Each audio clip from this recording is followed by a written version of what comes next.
इतनी छोटी उम्र में जेईई एस्पिरेंट्स को पढ़ाना। मेरे फ्रेंड्स तक ने मेरे से बात करनी बंद कर दी थी। जो चीज़ हमें समझ में नहीं आती थी वो चीज़ हम यूट्यूब से पढ़ लेते थे। मोटिवेशन कहाँ से मिला था? मेरा भाई था ना, उसने मुझे थॉमसन एडिसन के बारे में बताया था, जिनकी जो पढ़ाई थी वो घर पे ही हुई थी क्योंकि उन्हें स्कूल से निकाल लिया था। ऐसा कभी हुआ है कि हाँ ये वाला क्वेश्चन नहीं हुआ तो छोड़ो इसको? मैं कोशिश पूरी करती हूँ कि हो जाए, पर अगर नहीं होता तो फिर उसे एक पॉजिटिव तरीके से लेते हैं। आप कुछ चेंज करना चाहते हो तो वो क्या सब्जेक्ट रहेगा? जैसे जो कुछ चैप्टर्स काफ़ी लेंदी होते हैं ना, तो एंडिंग तक पहुँचते पहुँचते ही मन खत्म हो जाता है। एक बॉल को ऊपर की तरफ से 20 मीटर पर सेकंड की स्पीड से फेंका गया है, ठीक है। अब आपको बताना है कि उसकी मैक्सिमम हाइट कितनी होगी और ऊपर जाते समय लास्ट के 1 सेकंड में कितना डिस्टेंस तय होगा।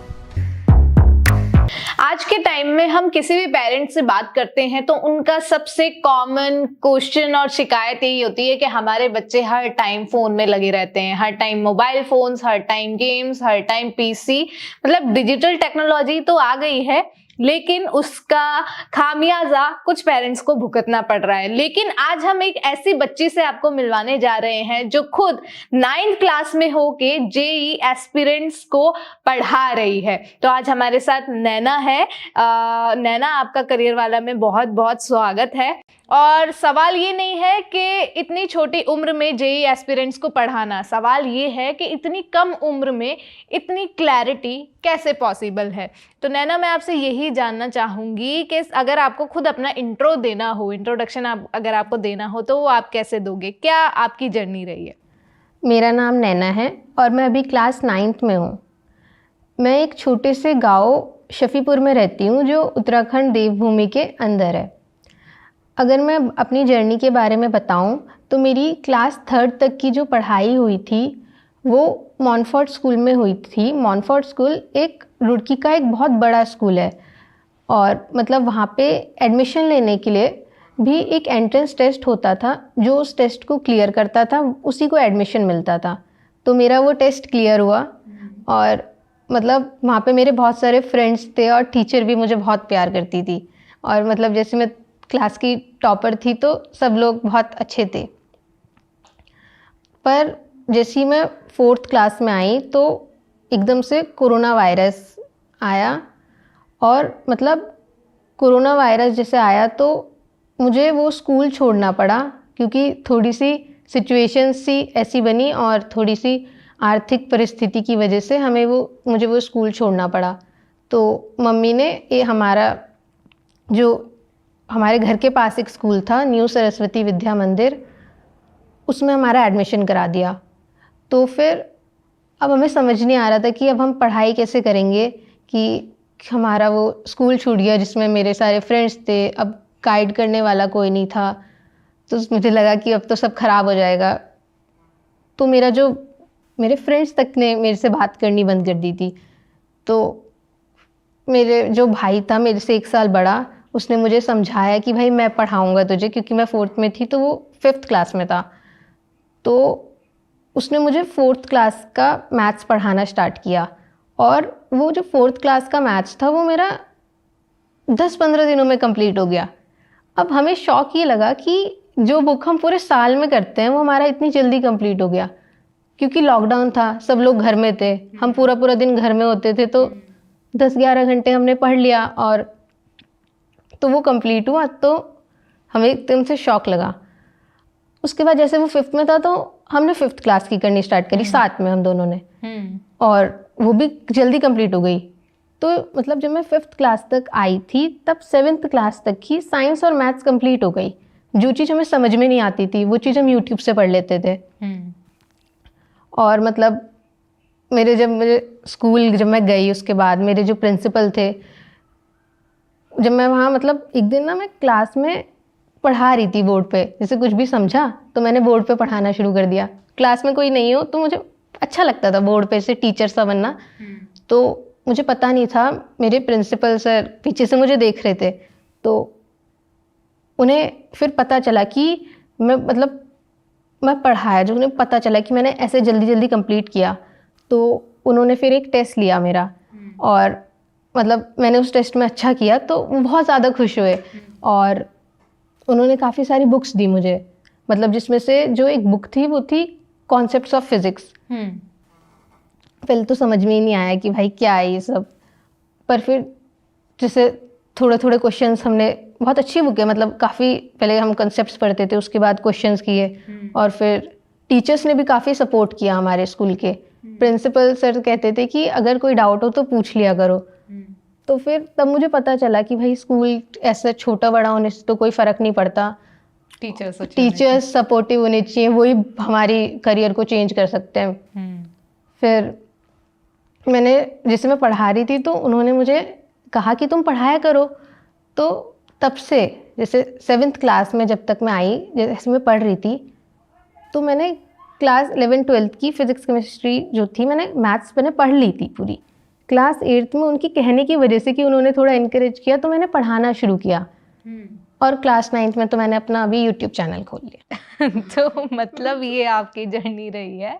अभी 9th क्लास में आके आपने कौन से जो कोर्सेज हैं वो कंप्लीट कर लिए हैं? बिल्कुल, मतलब क्लास 11th की फिजिक्स केमिस्ट्री मैथ्स और क्लास 12th की फिजिक्स मैथ्स सब आपने कंप्लीट कर लिया। तो ये फिजिक्स केमिस्ट्री मैथ से मतलब सब लोगों को, बच्चों को डर लगता है कि तो बहुत टफ है, हमसे नहीं होगा, खासकर मैथ से बहुत ज़्यादा डर लगता है, और आपने तो इतना ज़्यादा कंप्लीट कर लिया। कभी डर नहीं लगा? इतना प्यार हुआ कैसे इन सब सब्जेक्ट्स से? मतलब वो जैसे वो कंप्लीट हुई ना, वो इतनी जल्दी, हमें खुद शौक लग गया कि भाई इतनी जल्दी कंप्लीट कर ली, तो थोड़ा कॉन्फिडेंस आया। और जब क्वेश्चंस होते रहते हैं तो फिर और मज़ा आता है करने में, जब हम क्वेश्चंस करते हैं। तो मतलब मेरा यही है कि रटो मत चीज़ों को, कंसेप्ट्स को समझ लो। अगर तुम समझोगे तो फिर तुम्हें वो चीज़ें हार्ड नहीं लगेंगी ऐसे। अच्छा, घर वालों का क्या रिएक्शन था जब उन्हें पता चला कि हाँ हमारी बेटी तो इतना आगे, मतलब सब सॉल्व कर रही है, फिजिक्स पढ़ा रही है? मतलब वो काफ़ी खुश थे, और उन्होंने भी सपोर्ट तो किया ही है। तो उनका वो काफ़ी खुश थे, मतलब अचानक से इतना अच्छा हो गया। मोटिवेशन कहाँ से मिला था? मोटिवेशन जैसे कि मेरा भाई था ना, उसने मुझे थॉमसन एडिसन के बारे में बताया था, जिनकी जो पढ़ाई थी वो घर पे हुई थी क्योंकि उन्हें स्कूल से निकाल लिया था। तो वो चीज़ से और ऐसे मोटिवेशनल वीडियोस से भी थोड़ी मोटिवेशन मिल जाती है। और जैसे जो बच्चे आईटी वगैरह करते हैं, उनकी भी अगर हम बातें सुनते हैं तो और मोटिवेशन मिलती है। तो यहाँ से आपको मोटिवेशन मिलती है, और पेरेंट्स भी सपोर्टिव है, टीचर्स भी सपोर्टिव है। अच्छा, अभी आपने पूरा ये कोर्स कंप्लीट कर लिया है, कभी ऐसा हुआ है, कभी डर लगा है कि हाँ कि ये वाला क्वेश्चन मुझसे नहीं होगा तो मैं क्या करूँगी, या ऐसा कभी हुआ है कि हाँ ये वाला क्वेश्चन नहीं हुआ तो छोड़ो इसको? मतलब कि अभी मैं जैसे सीख ही रही हूँ, तो ऐसी बहुत चीज़ें हो जाती हैं जो सॉल्व नहीं होती मेरे से। ऐसा नहीं है कि पढ़ लिया तो अब कोई सभी क्वेश्चंस आएगा तो वो हो जाएगा। मैं कोशिश पूरी करती हूँ कि हो जाए, पर अगर नहीं होता तो फिर उसे एक पॉजिटिव तरीके से लेते हैं कि कौन सी चीज़ समझ में नहीं आई, उसे दोबारा से पढ़ लो। अब छोड़ देने से तो ऐसे नहीं हो सकता ना। अच्छा, कोई ऐसा कॉन्सेप्ट है जिससे अभी भी डर लगता हो? मतलब जैसे मैथ्स में पहले ट्रिग्नोमेट्री जैसे होती थी तो काफ़ी थोड़ा सा डरावना टॉपिक है, सब लोग कहते भी थे ये बहुत हार्ड है। तो मेरे मन में भी ऐसा लगा कि काफ़ी हार्ड है, पर जब मैंने उसे पढ़ा, सॉल्व किया मैथ्स में, और मैथ्स में प्रैक्टिस तो बहुत ज़्यादा चाहिए, तो किया, तो अब वो मुझे ईजी लगता है। पर ऐसे हो जाते हैं थोड़े टॉपिक्स जो मुझे टफ लगते हैं। ट्रिग्नोमेट्री ईजी लगता है? वो हो जाते हैं। ऐसे कैसे ईजी बना लिया? कुछ टिप्स ट्रिक्स हैं? मतलब मैथ्स में तो जैसे उसके फॉर्मूलेज जो होते हैं वो लर्न होने चाहिए, और प्रैक्टिस जितनी तुम कर सकते हो, जितनी बुक्स तुम सॉल्व कर सकते हो। एनसीईआरटी पहले बेस के उस पे करो, और फिर साइड बुक्स जो होती हैं उसको सॉल्व करो। तो फिर काफ़ी साइड बुक्स में क्वेश्चंस बहुत सारे होते हैं, तो उससे प्रैक्टिस हो जाती है अच्छी सी। अच्छा, जो बच्चे सोचते हैं कि नहीं हमसे नहीं हो पाएगा, हम तो मैथ्स कर ही नहीं सकते हैं, आपने कैसे किया? जैसे मैंने 4th क्लास में मैंने सबसे पहले मैथ्स ही किया था, क्योंकि तो जैसे वो 4th क्लास में किया, 5th क्लास में किया, तो मुझे वो मैथ्स में इंटरेस्ट तो था ही स्टार्टिंग से मैथ्स में। उसके बाद फिर फिजिक्स केमिस्ट्री में भी हुआ मुझे। तो मतलब अगर कोई ऐसे सोच रहा है तो अगर तुम पढ़ोगे नहीं तो तुम्हें सबसे पहले वो चीज़ हार्ड ही लगेगा, किसी की ओपिनियन सुन के। तो सबसे पहले तुम खुद सॉल्व करो उसको, खुद देखो, और कुछ जो चीज़ समझ नहीं आए उसको समझ लो, क्योंकि ऐसे तो बहुत सारी चीज़ें होती है ना जो समझ में नहीं आती हमें। तो अभी क्या फ्रेंड्स क्या बोलते हैं, हमारे साथ जेई की टीचर बैठी है? मतलब वो पहले जैसे दोस्ती में तो हंसी मजाक तो होती है, तो वो भी मजाक तो बनाते ही हैं कि भाई अब तो हमारे साथ टीचर बैठती है। मजाक बनाते हैं। पर फिर वो जैसे कोई भी क्वेश्चन पूछते हैं तो फिर मैं समझा भी देती हूँ कि ऐसे ऐसे कर लेंगे। अभी कैसी पढ़ाई आपकी चल रही है? अभी जैसे आपने बोला 9th क्लास है, तो अभी पढ़ रहे हो, पढ़ा रहे हो, क्या कर रहे हो? दोनों चीज़ें, मतलब ऐसे नहीं कि पढ़ लिया तो मैं पढ़ाऊंगी, मतलब मैं खुद भी पढ़ती हूँ और जो चीज़ मुझे अच्छे से आती है वो चीज़ मैं पढ़ा भी देती हूँ, क्योंकि पढ़ाने से जो हमारे कंसेप्ट होते हैं वो और क्लियर हो जाते हैं, तो फिर और थोड़ा सा कॉन्फिडेंस भी आ जाता है जब हम पढ़ा देते हैं, तो ऐसे हो जाता है। ऐसे करके खुद भी कॉन्सेप्ट्स क्लियर हो और जाते हैं, दूसरे के भी थोड़े दूसरे हेल्प के हो भी जाती है। क्लियर हो जाते हैं। अच्छा, जेई प्रिपरेशन का सबसे बड़ा मिथ क्या है? क्योंकि जेई प्रिपरेशन में हमारे पास जैसे 3 सब्जेक्ट्स हैं, फिजिक्स, केमिस्ट्री, मैथ्स, और हमारे पास ये होता है कि केमिस्ट्री में रट लो, है ना, केमिस्ट्री में रट लेते हैं चीज़ें कि भाई केमिस्ट्री तो रटने का सब्जेक्ट है, पर ऐसा नहीं है।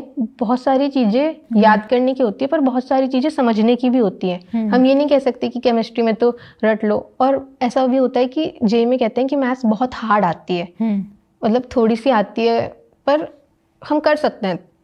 10-15 क्वेश्चंस तो हम 25 में से कर ही सकते हैं मिनिमम, और फिजिक्स तो हो जाती है वैसे सब। अच्छा, फिजिक्स हो जाती है।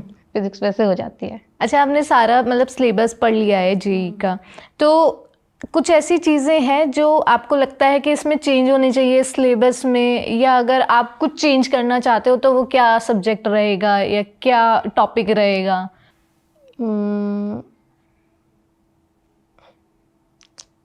मतलब ऐसे, मतलब टॉपिक बिल्कुल हट जाए। हाँ, मतलब क्योंकि आपने पढ़ लिया ना पूरा, तो आपको समझ में आ गया कि हाँ ये चीज़ें हैं। ऐसा भी तो लगता होगा कि हाँ ये चीज़ गलत है, इसमें ये नहीं होनी चाहिए या चेंज होनी चाहिए, या अगर मेरे पास ये पावर है तो मैं इसको चेंज करना चाहूँगी, ऐसा कुछ है जेई के सिलेबस में? मतलब वैसे सब ठीक ही है, पर अभी मुझे थोड़ा सा याद नहीं आ रहा। अच्छा, याद नहीं आ रहा। कौन सा टॉपिक, वरना जब मैं पढ़ती हूँ तब तो मेरा मन करता है कि इससे तो भाई हटा दो इस टॉपिक को। तो अच्छा, इसको करता है वैसे इसमें मन? वैसे मन करता है, पर अभी एट द पॉइंट मुझे याद नहीं आ रहा। अच्छा, फिजिक्स में फेवरेट वो क्या है, टॉपिक क्या है, या चैप्टर कौन सा है आपका? न्यूटन्स लॉज ऑफ मोशन, मतलब उसमें फोर्सेस के बारे में है। जैसे जो हमारी 11th क्लास की जो फिजिक्स है वो थोड़ी प्रैक्टिकल फिजिक्स, हमारे आसपास चीज़ें जो होती हैं, तो उसमें काफ़ी इंटरेस्ट आ जाता है कि क्योंकि हम फील कर सकते हैं उस चीज़ों को। तो 11th क्लास की फिजिक्स काफ़ी मुझे अच्छा लगता है। अच्छा लगता है। और टफेस्ट टॉपिक क्या है अकॉर्डिंग टू यू?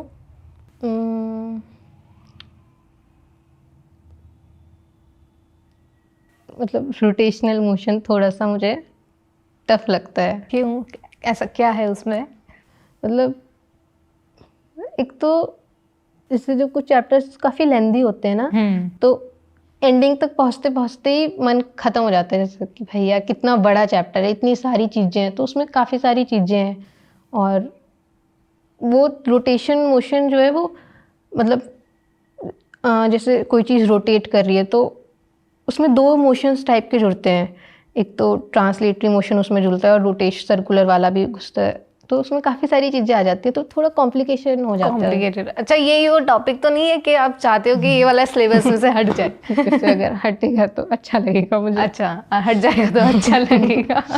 चलो, अच्छा, अब आपसे कुछ क्वेश्चंस कर लेते हैं, मतलब ज़्यादा बुक बेस्ड पे नहीं जाएंगे। मैंने कुछ क्वेश्चंस आपके लिए तैयार किए हैं कि लाइव में आपसे पूछूंगी, ठीक है? तो एक क्वेश्चन है कि फिजिक्स आपके लिए नंबर्स है या लॉजिक है? मतलब फिजिक्स काफ़ी लॉजिकल सब्जेक्ट तो है ही, पर नंबर्स तो ऑब्वियसली आएंगे ही उसमें। तो अगर मैं कहूँ तो लॉजिकल भी है और न्यूमेरिकल भी है ही। पहले क्या है? पहले लॉजिकल है। पहले मतलब लॉजिकल पहले है। हम सोचेंगे कि कैसे कैसे हो रहा है, उसके बाद ही तो हम सॉल्व कर पाएंगे, तो फिजिक्स में वो चीज़ काफ़ी हेल्प कर देती है। ठीक है। क्या कोई ऐसा क्वेश्चन है जिसका आंसर फॉर्मूले से नहीं थिंकिंग से निकलता हो? ऐसा कोई क्वेश्चन है फिजिक्स में?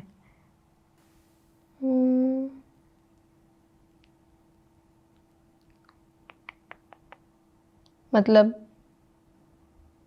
जैसे हम फ्री बॉडी डायग्राम वगैरह अगर बनाएं फिजिक्स में, मतलब फिजिक्स में सबसे पहले तो थिंकिंग ही होती है कि तुम सोच कैसे रहे हो उस क्वेश्चन को, क्या क्या चीज़ें हो रही हैं, उसके बाद ही हम सॉल्व कर सकते हैं। पर सब क्वेश्चन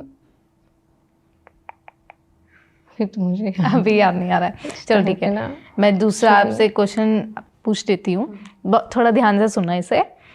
एक बच्चा बस पे खड़ा हुआ है, ठीक है, जब बस अचानक एक्सेलरेट करती है तो बच्चा पीछे की तरफ क्यों झुकता है?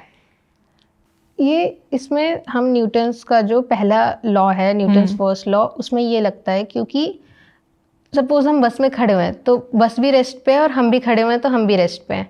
अब जैसे बस मूव करेगी तो बस ने मूव कर लिया, पर इनर्शिया क्या कहता है, वो एक रेजिस्ट करने वाली प्रॉपर्टी होती है। हमारे पैर तो हमें उसके साथ बस के साथ चले लेंगे, पर हमारी बॉडी जो कि रेस्ट पे है तो वो मोशन में नहीं आना चाहेगी, तो एकदम से हमें पीछे की तरफ झटका लगता है।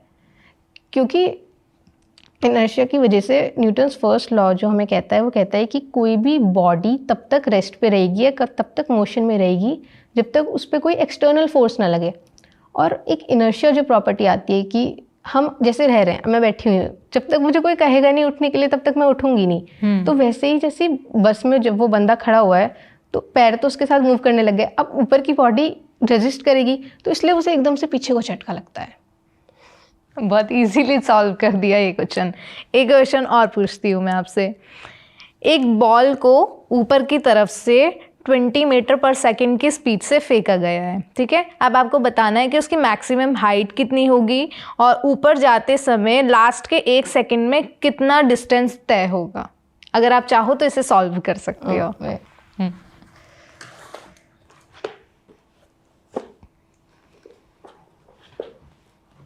अगर क्वेश्चन दोबारा रिपीट करना है तो मैं दोबारा रिपीट कर देती हूँ। एक मिनट, एक बॉल है जो कितनी स्पीड से 20 मीटर पर सेकंड की स्पीड से ऊपर की तरफ से फेंका गया है, ठीक है, अब उसको आपको बताना है कि इसकी मैक्सिमम हाइट कितनी होगी और ऊपर जाते समय लास्ट के 1 सेकंड में कितना डिस्टेंस तय होगा।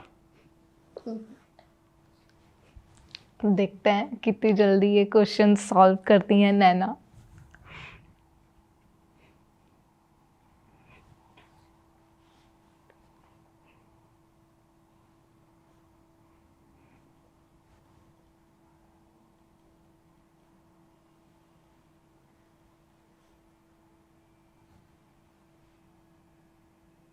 ट्वेंटी मीटर, ठीक है, और distance 20 metre is like height. Maximum height हमने पूछा है और लास्ट के 1 सेकंड में कितना डिस्टेंस होगा। लास्ट के 1 सेकंड में, अच्छा, so plus minus half into 10, 20 minus 15, yes, 5 metre. 5 metre, ठीक है। एक क्वेश्चन और करती हूँ। अगर ग्रेविटी अचानक आधी हो जाए तो क्या पेंडुलम की टाइम पीरियड बढ़ेगी या घटेगी? टाइम पीरियड हमारा जो है वो बढ़ जाएगा। बढ़ जाएगा, कैसे? क्योंकि टाइम पीरियड का फॉर्मूला होता है 2π√L/g, और ग्रेविटी अगर आधी हुई मतलब ग्रेविटी कम हुई तो टाइम उसके इन्वर्सली प्रोपोर्शनल, तो टाइम बढ़ जाएगा। अगर आपको इसे लॉजिकल समझाना हो बिना फॉर्मूला के तो कैसे समझाओगे?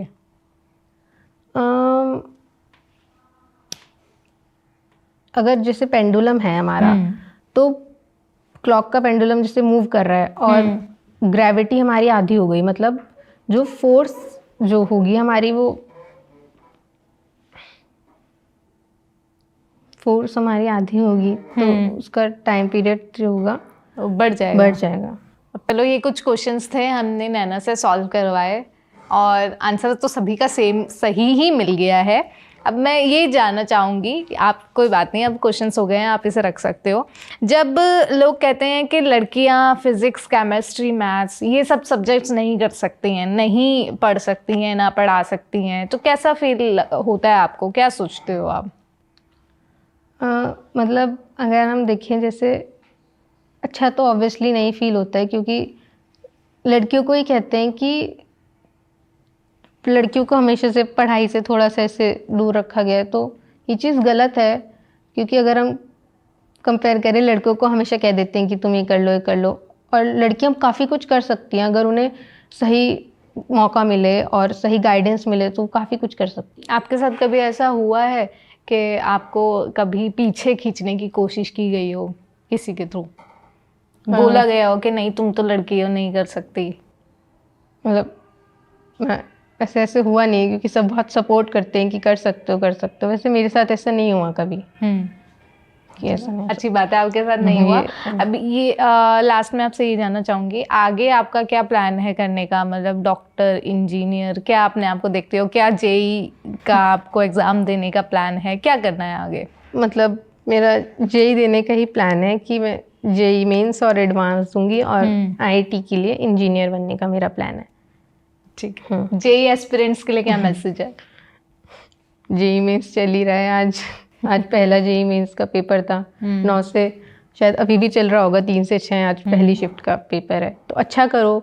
और मतलब एग्ज़ाम प्रेशर से डरो मत कि मतलब ना थोड़ा सा डर तो लगता ही है, पर डरो मत, हम कर सकते हैं, ऐसा सोच के करना चाहिए। डीमोटिवेट तो नहीं ही होना चाहिए, हमेशा मोटिवेशन तो रखनी चाहिए, चाहे मार्क्स ज़्यादा आए नहीं कम आए, चाहे क्वेश्चन हो हमसे या ना हो। ऐसे तो नहीं सोचना चाहिए कि ये नहीं हुआ तो कुछ होएगा ही नहीं, ऐसा नहीं सोचना चाहिए, हमेशा पॉजिटिव ही सोचना चाहिए। अच्छा, जो लोग आपको सुन रहे हैं और जो चाहते हैं कि हाँ हमें भी आपसे जुड़ना है, हमें आपसे पढ़ना है या सीखना है कुछ चीज़ें, तो वो कैसे आपको कांटेक्ट कर सकते हैं, कैसे आपसे जुड़ सकते हैं? मतलब मैंने अभी अपना यूट्यूब चैनल जैसे बनाया है, तो उसमें मैं अपनी स्टडीज़ की वीडियोस डालती हूँ, तो उससे आप कनेक्ट हो सकते हैं। क्या नाम है आपके यूट्यूब चैनल का? मेरे यूट्यूब चैनल का नाम है JEE educational academy with Naina Devi.